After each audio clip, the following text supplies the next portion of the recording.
Doctor Manmohan Singh विश्व के top technocrat में से एक थे।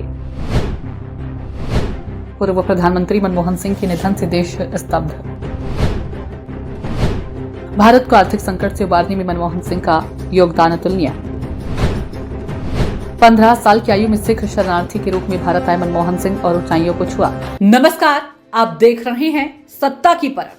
पूर्व प्रधानमंत्री डॉक्टर मनमोहन सिंह का नाम लेते ही अनायास आंखों के सामने एक सौम्य, धीर गंभीर छवि घूमने लगती है। एक ऐसा व्यक्तित्व जिन्हें कभी सार्वजनिक तौर पर गुस्से में कभी भी नहीं देखा गया हो, लेकिन एक बार उन्हें बहुत गुस्सा आया था। मनमोहन सिंह की मीडिया सलाहकार संजय बारू ने अपनी किताब the accidental prime minister the making and unmaking of Manmohan Singh में एक किस्सा लिखा है। लेकिन अपने राजनीतिक सफर में डॉक्टर मनमोहन सिंह को कभी गुस्से में नहीं देखा गया। मनमोहन सिंह का जन्म 1932 में जिस गांव में हुआ था वो अभी अविभाजित भारत का हिस्सा था। अब ये गांव पाकिस्तान में है। पाकिस्तान बनने के बाद मनमोहन सिंह का परिवार भारत आ गया था। कैम्ब्रिज और ऑक्सफोर्ड से पढ़ाई के बाद मनमोहन सिंह ने कुछ सालों तक संयुक्त राष्ट्र में काम किया और फिर 1969 में भारत लौटे थे। 1971 में मनमोहन सिंह वाणिज्य मंत्रालय में आर्थिक सलाहकार बने और इसके बाद उन्होंने सरकार में कई अहम पदों की जिम्मेदारी भी संभाली। लेकिन मनमोहन सिंह को मुख्य रूप से 1991 के आर्थिक सुधार के लिए याद किया जाता है। ब्राजील और मैक्सिको के बाद भारत तब दुनिया का तीसरा सबसे बड़ा कर्जदार देश था। देश की अर्थव्यवस्था और सरकार से लोगों का भरोसा खत्म होने लगा था। भारत के पास इतनी विदेशी मुद्रा भी नहीं थी कि बाकी दुनिया से कारोबार कर सके। भारत का विदेशी कर्ज 72 अरब डॉलर पहुंच चुका था। भारत तब घोर आर्थिक संकट से गुजर रहा था।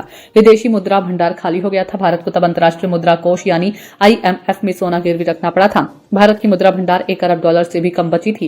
ये डॉलर महज 20 दिनों के तेल और फूड बिल के बिना भुगतान में ही खत्म हो जाते। महंगाई, राजस्व घाटा और चालू खाता घाटा दोहरे अंक में पहुंच गए थे। 1990 में भारत की आर्थिक संकट में सामने की कुछ वजहें अंतर्राष्ट्रीय भी थी। 1990 में गल्फ वॉर शुरू हुआ और इसका सीधा असर भारत पर पड़ा।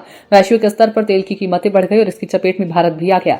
1990 से 91 में पेट्रोलियम आयात बिल 2 अरब डॉलर से बढ़कर 5.7 अरब डॉलर हो गया। ऐसा तेल की कीमतें बढ़ने और आयात के वॉल्यूम में वृद्धि के कारण हुआ। इसका सीधा असर भारत के व्यापार संतुलन पर भी पड़ा। देश में 21 जून 1991 में PV नरसिम्हा राव प्रधानमंत्री बने तो ऐसा लग रहा था कि भारत विदेशी कर्ज तय तारीख पर नहीं चुका पाएगा और डिफॉल्टर घोषित हो जाएगा। लेकिन PV नरसिम्हा राव ने वित्त मंत्री मनमोहन सिंह के जरिए कई सुधारों को अंजाम दिया और भारतीय अर्थव्यवस्था में संरचनागत बदलाव की बदौलत चीजें नियंत्रित हो पाई। फाइनेंशियल टाइम्स ने लिखा है, मनमोहन सिंह ने इस मौके की तरह लिया और भारत के लाइसेंस राज को खत्म करना शुरू किया। इसके साथ ही भारत की नियंत्रित अर्थव्यवस्था का एक युग खत्म हुआ। इसे खत्म करने में तब मनमोहन सिंह को भारत के तत्कालीन प्रधानमंत्री PV नरसिम्हा राव का पूरा सहयोग मिला था। भारत की अर्थव्यवस्था जो 2 और 3% की वृद्धि दर से बढ़ रही थी वो करीब 9% की दर से बढ़ने लगी। अखबार ने आगे लिखा कि मनमोहन सिंह का पहला कार्यकाल किसानों को कर्ज माफी, मनरेगा और RTI के लिए जाना जाता है।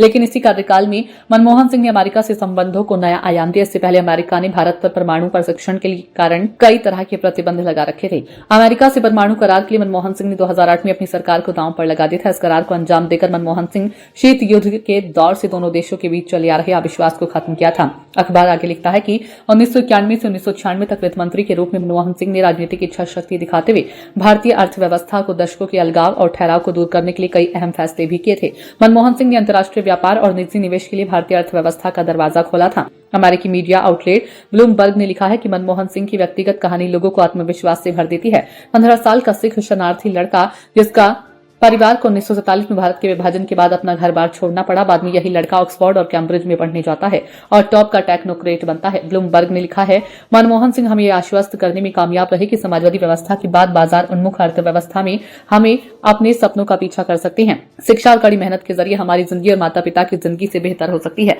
कामयाबी केवल विशेषाधिकार हासिल लोगों तक ही सीमित नहीं रह सकती है। वहीं आपको बता दें कि अमेरिकी अखबार न्यूयॉर्क टाइम्स ने लिखा, मनमोहन सिंह सिख समुदाय से थे और पहली बार कोई सिख भारत का प्रधानमंत्री बना था। सोनिया गांधी ने 2018 में कहा था कि मनमोहन सिंह प्रधानमंत्री तब बने थे जब भारत की धर्मनिरपेक्षता खतरे में थी। कुछ ही महीनों में मनमोहन सिंह ने साबित कर दिया था कि जो शीर्ष पर बैठा शख्स है वह विभाजनकारी नहीं है। किसी भी समूह या व्यक्ति को डरने की जरूरत नहीं है। डॉक्टर मनमोहन सिंह का 92 वर्ष की आयु में निधन से आज पूरा देश स्तब्ध है। भारत ने आज पूर्व प्रधानमंत्री के निधन पर उपराष्ट्रपति, राष्ट्रपति और प्रधानमंत्री, नेता प्रतिपक्ष से लेकर देश के कई बड़े नेताओं और हस्तियों ने दुख व्यक्त किया। भारत सरकार ने आज 7 दिनों का राष्ट्रीय शोक घोषित किया है। इस महान हस्ती के निधन पर सत्ता की परख परिवार अपनी विनम्र श्रद्धांजलि अर्पित करता है। सत्ता की परख के लिए अवधेश कुमार सिंह की ये रिपोर्ट।